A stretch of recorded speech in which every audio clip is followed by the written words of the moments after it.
ପଶ୍ଚିମବଙ୍ଗରେ ବଡ଼ ଖେଳ, ଟିଏମସିକୁ ଝଟକା। ଆପଣମାନଙ୍କ ଭଲ ପାଇବା ସ୍ୱରୂପ ଗୋଟେ ଗୋଟେ ଲାଇକ୍ ନିଶ୍ଚିତ ଭାବେ ରଖିଦେବେ।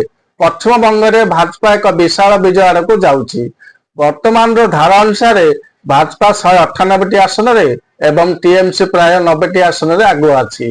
ଏହି ସମୟରେ ଟିଏମସି ଏମପି ଏବଂ ମମତା ବାନାର୍ଜୀଙ୍କ ଘନିଷ୍ଠ ବିଶ୍ୱାସୀ ସାୟୋନୀ ଘୋଷଙ୍କ ଏକ ବିବୃତ୍ତି ସ୍ପଷ୍ଟ କରିଛି ଯେ ସେ ପରାଜୟକୁ ସ୍ୱୀକାର କରିଛି। ଇନଷ୍ଟାଗ୍ରାମରେ ପୋଷ୍ଟ କରି ସେ କହିଛନ୍ତି ଯେ ସେ ଭୂମିରେ ଅଛନ୍ତି ଏବଂ ରହିବେ। ଟିଏମସି ଏମପି ଲେଖିଛନ୍ତି, ଇସିଆଇରୁ ଶେଷ ଅପଲୋଡ ପାଇଁ ଅପେକ୍ଷା କରୁଛି।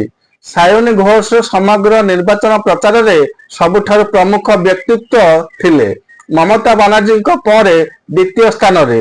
ସେ ଖୋଲାଖୋଲି ଭାବରେ ପ୍ରଧାନମନ୍ତ୍ରୀ ନରେନ୍ଦ୍ର ମୋଦି ଏବଂ କେନ୍ଦ୍ର ସ୍ୱରାଷ୍ଟ୍ର ମନ୍ତ୍ରୀ ଅମିତ ଶାହାଙ୍କୁ ଆକ୍ରମଣ କରିଥିଲେ।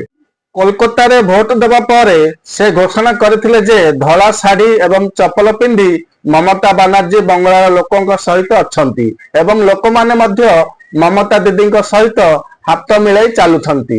ସେ କହିଥିଲେ ଯେ ଭାଜପା ଭୂମି ହରାଇଛି ଏବଂ ମମତା ବାନାର୍ଜୀଙ୍କ ଲଢ଼ିବେ ଏବଂ ଜିତିବେ। ତଥାପି ସାୟୋନୀ ଘୋଷଙ୍କ ଭବିଷ୍ୟବାଣୀ ଭୁଲ ପ୍ରମାଣିତ ହୋଇଛି ଏବଂ ଭାଜପା ପ୍ରାୟ 200 ଆସନରେ ଆଗୁଆ ଅଛି।